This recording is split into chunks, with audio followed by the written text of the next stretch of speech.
कुछ समय पहले की बात है। एक गांव में रामू अपनी पत्नी सुधा के साथ रहता था। उसे विकास और वीना नाम के 2 बच्चे थे। रामू की बेटी दिखने में बहुत ही ज्यादा खूबसूरत थी। रामू खेती में मेहनत करके कमाए हुए पैसों से अपने परिवार का गुजारा किया करता था। वो एक बहुत ही अच्छा नेकदिल इंसान था। वो कोई भी निर्णय जल्दबाजी में नहीं लेता था। सोच समझकर होशियारी से वो निर्णय लेता था। रामू हर साल खेतों में जो भी मुनाफा आए उसी से अपने परिवार की अच्छी से देखभाल करता, अपने बच्चों की ख्वाहिशें पूरे करता। एक दिन सुधा रामू से, अजी आप हमेशा हमारे लिए कुछ न कुछ लेते हो, लेकिन अपने लिए खुद के लिए कुछ भी नहीं लेते।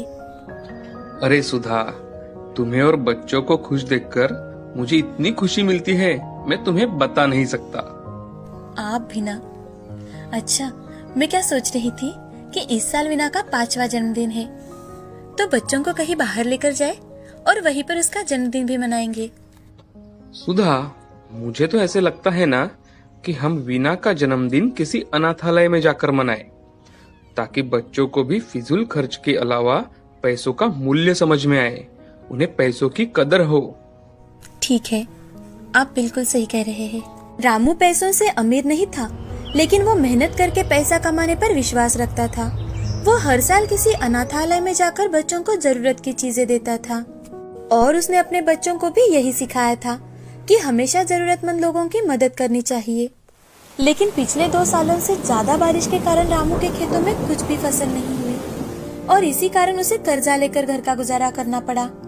रामू को दुखी देखकर एक दिन वीणा, क्या हुआ पिताजी, आप इतने दुखी क्यों हो? और आजकल आप पहले जैसे हमारे लिए कुछ भी नहीं लाते। कुछ नहीं बिटिया, 2 साल से थोड़ा खेती में फसल नहीं आ रही ना अपने, इसीलिए थोड़ा चिंता में था। लेकिन तुम चिंता मत करो, जाओ अपने दोस्तों के साथ खेलो। सुनिए जी, मुझे तो बड़ी चिंता लगी रहती है कि अब कैसे होगा। बच्चों की पढ़ाई का खर्चा, बाकी के खर्चे, कैसा चलेगा हमारा परिवार। हाँ सुधा, अब मुझे भी कुछ समझ में नहीं आ रहा। हमारे पास जो भी जमा पूंजी थी वो सारी खर्च हो गई, ऊपर से सर पर ये कर्जा चढ़ बैठा है। हमने कभी भी किसी से कर्जा नहीं लिया था, अब ये कर्जा कैसे चुका पाएंगे हम। लेकिन तुम चिंता मत करो, मैं कुछ ना कुछ जरूर कर लूंगा। अगले दिन रामू बड़े ही उदास मन से खेतों की ओर जा रहा था कि तभी उसे रास्ते में रघु दिखाई देता है, और वो रामू से, अरे क्या बात है रामू भाई, इतने दुखी क्यों हो तुम?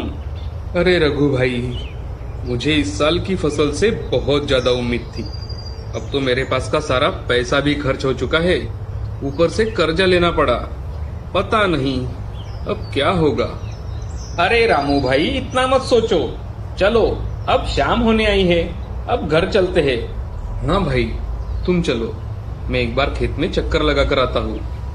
अब रामू अपने खेतों की ओर चला जाता है, और खेतों में जाकर वो चक्कर लगा रहा था कि तभी उसे एक पंछी जख्मी होकर झाड़ियों में फंसा हुआ दिखाई देता है। तभी रामू अपने हाथों से उस पंछी को धीरे से बाहर निकालता है और एक कटोरी में पानी डालकर उसे पिलाता है और उस पंछी को आजाद कर देता है। जैसे ही वो पंछी आकाश में छलांग लगाता है तो वो पंछी देवता के रूप में बदल जाता है। ये देख रामू बहुत ही आश्चर्यचकित हो जाता है। उसे देख रामू, आप पंछी से देवता में कैसे बदल गए? ये सब मेरे अहंकार के कारण हुआ था।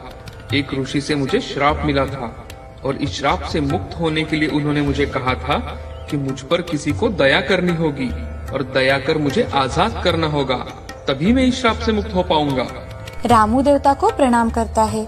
मेरी सहायता करने के लिए तुम्हारा बहुत बहुत धन्यवाद। मांगो, तुम्हें जो मांगना है तुम मुझे मांग सकते हो। तुमने मेरे साथ साथ बहुत जरूरतमंदों की मदद की है, तुम निसंकोच होकर मुझसे कुछ भी मांग सकते हो।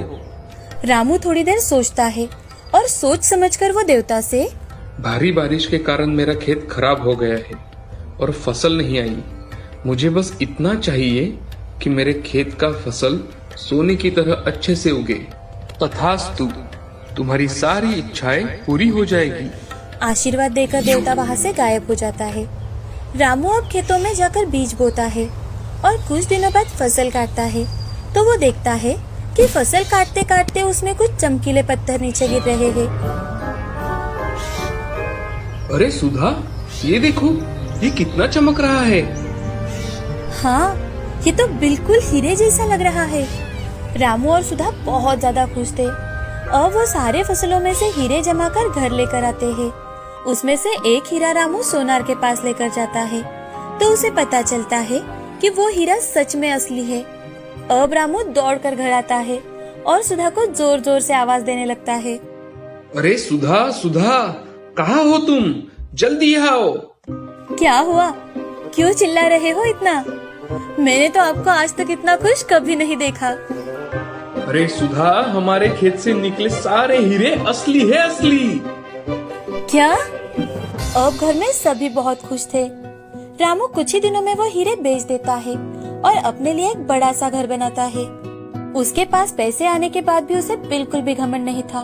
वो गांव के जरूरतमंद लोगों की हमेशा ही मदद करता, अनाथ बच्चों का दाता बनता। अब रामू ने गांव में ही अपना खुद का बिजनेस शुरू किया और उसमें गांव के युवा बच्चे तथा जरूरतमंद लोगों को काम भी दिलवाया। रामू की नेक दिली देखकर देवता भी बहुत ज्यादा खुश थे, तो उसकी तरक्की और ज्यादा हो रही थी। धीरे धीरे कर रामू का बेटा बड़ा हो रहा था। वो शहर जाकर बहुत पढ़ाई करके आता है और गांव में ही आकर बिजनेस शुरू कर देता है। गांव के सामने दोनों बाप बेटे अपना आदर्श निर्माण करते हैं और